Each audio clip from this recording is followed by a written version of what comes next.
Remember that great place you stayed in years ago, which comes to mind each time you think of a good hotel experience? Well, behind every such outing are an army of people looking to give you the perfect homely atmosphere and ambience. Today, hotel management is an industry that attracts thousands every year. Keeping it all together and liaising with different departments, all to ensure the hotel puts its best foot forward, is the general manager. He is responsible for the day-to-day management of the hotel and its staff, overseeing budgeting, food and beverage options, and housekeeping, to name a few. The general manager of a hotel is supposed to look after all the departments in the hotel. So the way we begin the day is we have a morning meeting at 9:30 in the morning, which is attended by all the respective heads of departments. So the housekeeper, the F&E manager, chef, engineer, chief engineer, IT manager, HR, accounts head, sales manager, training manager. The list doesn't stop. Yeah, but we try and make sure we take grasp of what happened the previous day in terms of what we could have done better to make sure we looked after more guests. And there's plenty of exercise involved. One of the daily routines of the general manager is to walk the length and breadth of the hotel, checking in with the different departments throughout the day. The front office is the first department a guest interacts with when they enter the hotel. It is therefore important for the front office to always be on their toes, ready to greet the guests and help them plan their day better. We take a lot of things which begin with checking with front office as to what the plan for the day is, how many check-ins are supposed to happen, whether we have any group arrivals. We check how many airport transfers are to be arranged for. So we have something called the daily flash report. We go across that. So yesterday was a good day for us because we were sold out. After that, the next thing that we go on to check is the arrival report in terms of what expected arrivals do we have. This is a report that's always prepared by the front office manager. The front office manager also prepares various reports like the check-ins and check-outs that are supposed to happen. The restaurants and the coffee shops of the hotel are headed by a food and beverage or an F&B manager. He is in charge of a team that includes restaurant managers for individual restaurants and hostesses and stewards to ensure that perfect dining experience. The housekeeping team of a hotel is responsible to add the wow factor in a hotel. We all like our rooms to have freshly laundered linen, fluffy pillows, and this is where housekeeping comes in.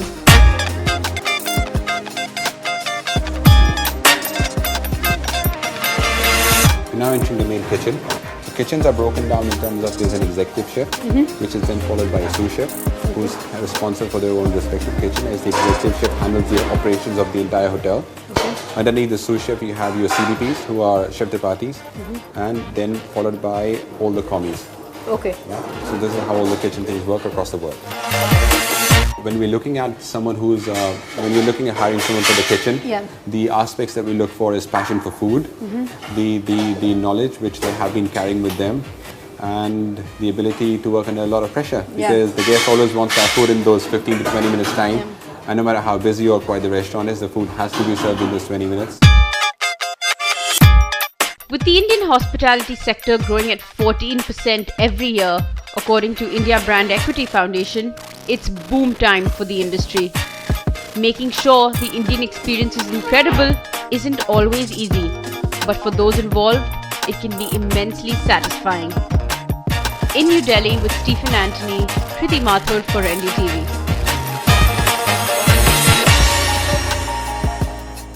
Right, so if you believe that is your cup of tea, how do you go about it? Mahesh Reddy with us in the studio. Thanks very much for joining us and looking to answer all those queries that we have coming our way, Mahesh. But up first, there's just so many more options today than say there were 15, 20 years ago. And even in hotel management, like we were discussing earlier, there are, of course, all these training institutes as well as, you know, India's top hotel chains and their own institutes. So is there, how does one really compare with the other, or is it even fair to compare them? It's not necessary for you to compare actually. There are quite a few good institutions that have opened up over the past many years. Some because there was a supply constraint, so the companies got themselves into the training of a good manpower.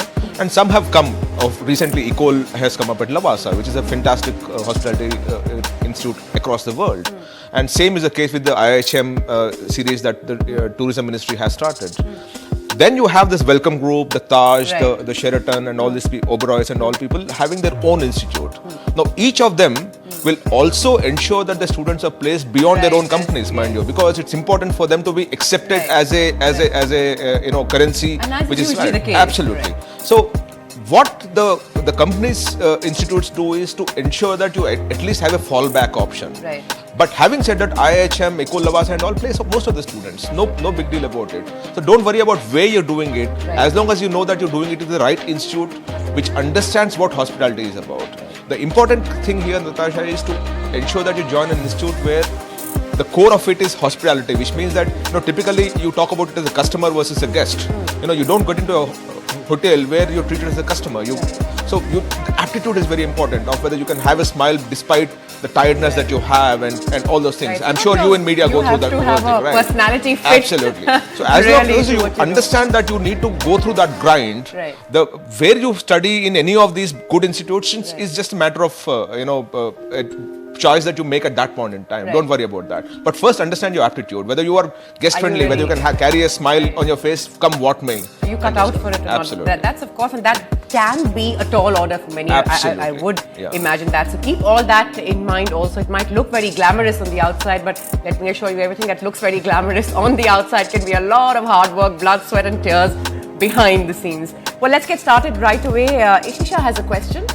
Why the salary is too less in the industry? The work is too much, we work really hard, but still we are not paid for what we really work. Too much work and the remuneration not... I think that's, you go to any profession, you'll have that complaint. First 3 years, you say, I'm getting a stipend, but I need to learn. And I'm still a student because I'm learning during the process. Many things fall in place in your head. And you start learning and you start enjoying it. Well, Prashant also has a question. Go ahead, Prashant. A lot of the officials at high positions are from foreign countries. So why is that? Why is there less belief in your own manpower, in the manpower of your own country, in your own abilities? Most hospitality chains are global chains, but for the Oberois or the Trident or the Taj. And even the Taj and the Oberois have people all over the world because they have hotels all over the world. They'll keep moving people. Just because you see a few foreigners sitting in your hotel where you're staying, it doesn't mean that Indians are not working elsewhere. The same thing also happens.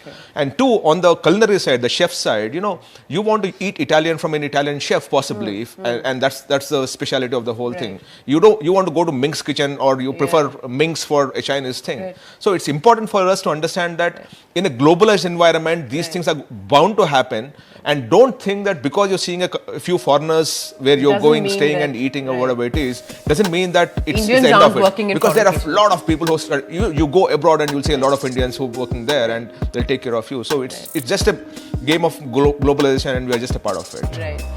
Well, another question coming from Astik.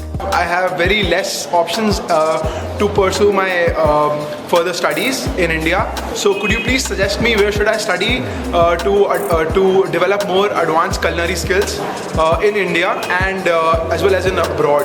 Quite a few culinary schools, but I would still suggest that go back to the basics of going to the Welcome Group or the Taj and all, because they actually have different schools within that, and they will ensure that you're slotted wherever you are. It's important that you have the interest, obviously, which is culinary skills. But once you do that, I think these hotels will be able to slot you better of where you want to be. And having said that, there are quite a few culinary schools in the country. Do your research. If you want, come and talk to us at career360.com and we will be able to guide you. But there are quite a few good schools in the country at this point. Right. That's of course another place where you can get that help from. Ronaja also has a question. Go ahead, Ronaja. What other things that needs to be done to get into the travel sector or to get a job which is cooking and traveling, both, which includes both? This entire thing of tourism versus hospitality versus culinary, tourism is slightly different from the other two. The other two are hospitality, this is tourism. And both